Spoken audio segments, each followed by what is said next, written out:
happy when you are happy. And when you are happy, when you are on purpose, you're happy, you're at peace, you have a mission, you have focus, you have clarity. Be clear. Most of us go through life in a fog and in a haze, not because we don't have the intelligence or the desire, but because we're so busy doing stuff we don't want to do. We're so busy doing stuff that other people tell us to do. We're totally off purpose, and that makes you confused. But when you're on purpose, you're clear, you got a mission.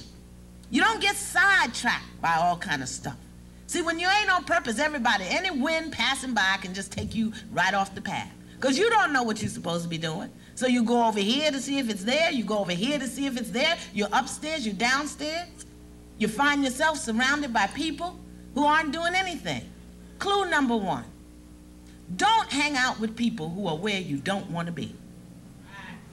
You may stop by and visit them sometime, have lunch with them, but then I'm out of here. Don't hang out with people who are where you don't want to be. Whether they are in that place mentally, because you know some people are good people, but they just dead in the head. The brain is drying up. Whining people, complaining people, gossiping people, always got something to say about somebody else and nothing about themselves. Don't hang out with them people.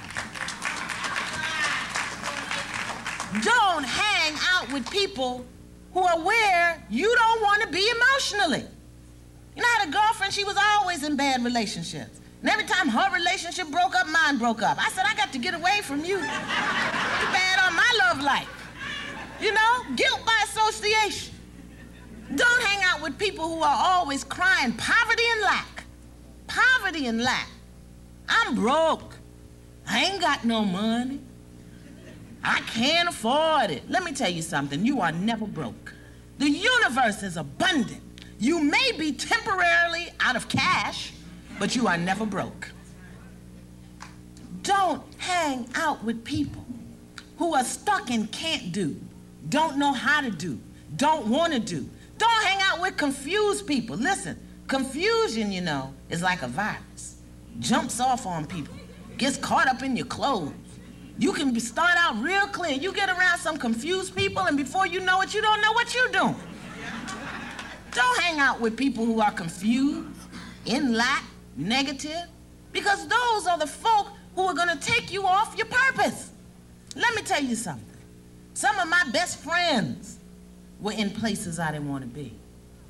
And even more difficult, the majority of my family was in a place I did not want to be.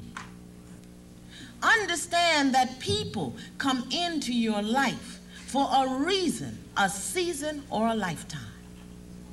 Some people are in your life just to show you, teach you, give you, share with you. There's a reason for them being there. And when that reason is fulfilled, when you learn the lesson, when you get the blessing, when they learn the lesson, when they get the blessing, it's time for you to part. There are people who will be in your life for a season. A season can be a day, a week, a month. We find this very often in our relationships. You be in love for a season. But when the trees start turning colors and they're gone, the season is over. And there's nothing you can do. And if you hold on to that person, you hold yourself back. The season is over. There's nothing we can do in October to make it 80 degrees. Then there are people who are in your life for a lifetime. Parents, siblings, children. And very often, these people are in places we don't want to be. But we don't know how to leave. We don't know how to get up and go. Because we don't want to hurt people's feelings. We don't want people to be mad at us. And then there's the old line about the responsibility to my community, to my peoples. I got to stick by my peoples. The first people you have to stick by is you, is yourself. Be good to you. Be honest to you. You know, folk will talk about you getting big, getting uppity. How would they know? They ain't never been up there. How they know what uppity look like? But it sends you right into guilt. and keeps you frozen right where you are. Yes, I'm getting uppity, and the minute you get up, you can come up here with me. Don't be afraid to lead. Change. Change. Change is an inside job. It begins on the inside of you. And as you learn and grow and expand your consciousness, you will begin to change. And the stuff you used to be comfortable with, you're not going to be comfortable with it anymore. Don't hold yourself back. Allow yourself to grow, to flourish, to move beyond the places you've been stuck in, to move beyond the people you've been stuck with. I had to leave my mama and my brother. There are times when you have to leave friends and loved ones. Know that if the person is in your life for a lifetime, they will rise to your level. They will rise with you. They will rise in spite of you. And all you have to do is stay on your path. Be on your purpose. Be clear. Be focused. Be willing to change. And don't allow fear to keep you stuck where you don't want to be. Most of us are in situations and places we don't want to be because we're afraid. We're afraid of the unknown. We're afraid of failure.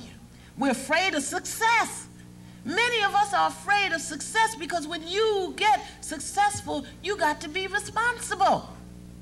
Not only for yourself, but for other people and to other people. You have to start asking questions. And because we, as people of color, have been taught from birth that we're not right, we're not good enough, we're not smart enough, we can't do it right, we don't do it right, when we face success, we go into fear. Fear that somebody's going to find out I'm not good. Fear that somebody's going to find out I'm really stupid. Listen, if they don't already know that you're stupid, then you're smarter than they are anyway. So go on and take the chance. Step out there and do it. The music is in you, the dreams are in you, and the universe is waiting for what you have to do. But see, then we get caught up in competition. Oh, I can't do it because they're doing it. They stole my idea. Look at that. I just thought about that yesterday, and they're doing it now. Nobody is going to do what you have to do the way you have to do it. That's why we have more than one brand of potato chip, more than one chocolate chip cookie. You know, some people really like Lay's and other people can't get off of Wise. What you have to do, you have to do it. Your blessings have your name on it. And success is not one size fits all. Everybody's not going to get on the same train in the same way. But the world is waiting for what you have to do. And as Patricia Russell McLeod, I mean, if she never asked a question, she asked it when she said, if not you, who? And if not now, when are you going to do it? So how is it that we can garner up the strength, the courage, whatever it is that we need to get on purpose, to make this contribution to the world, to show our education? You see, people say education is power. I don't believe that. Education is not power. Knowing what to do with the education, that's power. Because you got a lot of educated fools, you know, who's still trying to figure out what to do. So what is it that we need to do in this day and age, in this 1994, to be able to get on purpose, to move beyond the difficulties, the traumas, the challenges that we face as people of color, as women, as black men, whatever the challenge and the obstacle is. And what I found for myself as a 30-year-old woman on public assistance in Medgar College in 1979, what I had to do for myself was put on my spiritual armor. Had to put on my spiritual armor.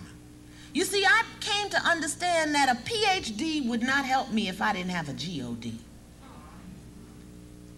You know, my grandmother, her favorite scripture, she used to read to me out the Bible, said, you wrestle not against flesh and blood, but against powers and principalities. Powers and principalities. Many of them dark powers, dark spirits that come to take you off your path. Now don't get hysterical.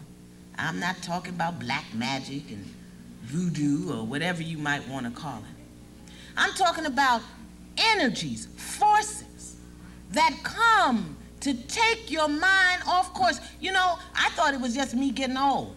I'd go upstairs, get to the top of the stairs, and forget what I went upstairs for. Or go into one room and can't remember what I went in there to get. I said, this them powers and principalities taking me off course again. Spirits, energy, life force, thoughts, ideas. They're on the television every single day, telling you how hard it is out here, how difficult it is out here, how bad it is out here. Yet they found $6 billion to have an inauguration party. They haven't done anything to cut the space program. And let you do something wrong, they find some money to lock your butt up. But it's so hard. It's so difficult. Powers and principalities, mind wars, mind games, telling us for years you spell cheese K-R-A-F-T. No, you don't. Powers and principalities that come and make you believe that what is isn't and what isn't is. You cannot survive in this world, in this day, in this time, unless you have on your spiritual armor.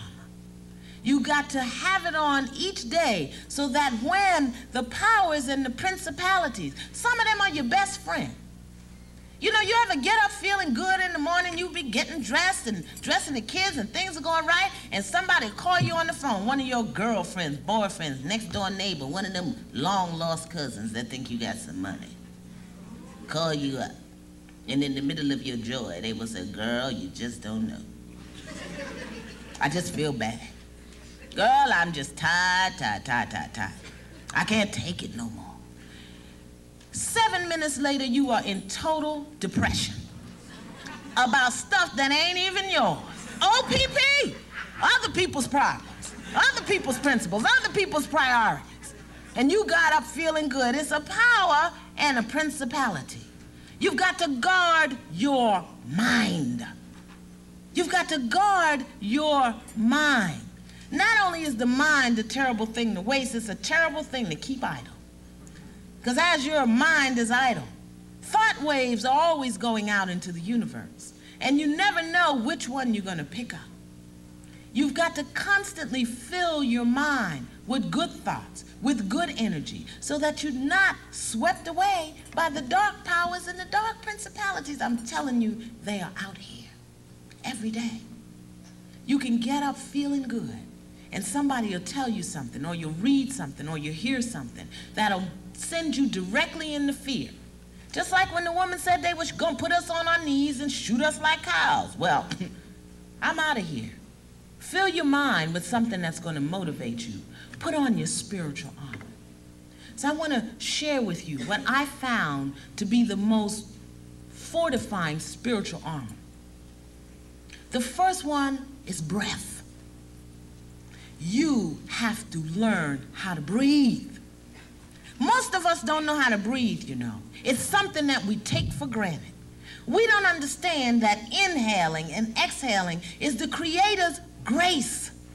Because you can exhale and don't inhale, and you're out of here. But we're not conscious of the breath. We don't understand that to breathe pulls down the universal power and fortifies every single element of your being. So we breathe from our nose to our chest, and we get excited, and what's the first thing we do? We stop breathing. We've got to learn how to breathe from the center of our being and pull the air up, and be sure that in the times of stress and in the times of difficulty that you're breathing deep. Because when you're breathing deep, you're pulling up the power. We've got to learn how to pull the power up as opposed to being pulled down by the powers. Did you know that Ah was the Sanskrit name for God?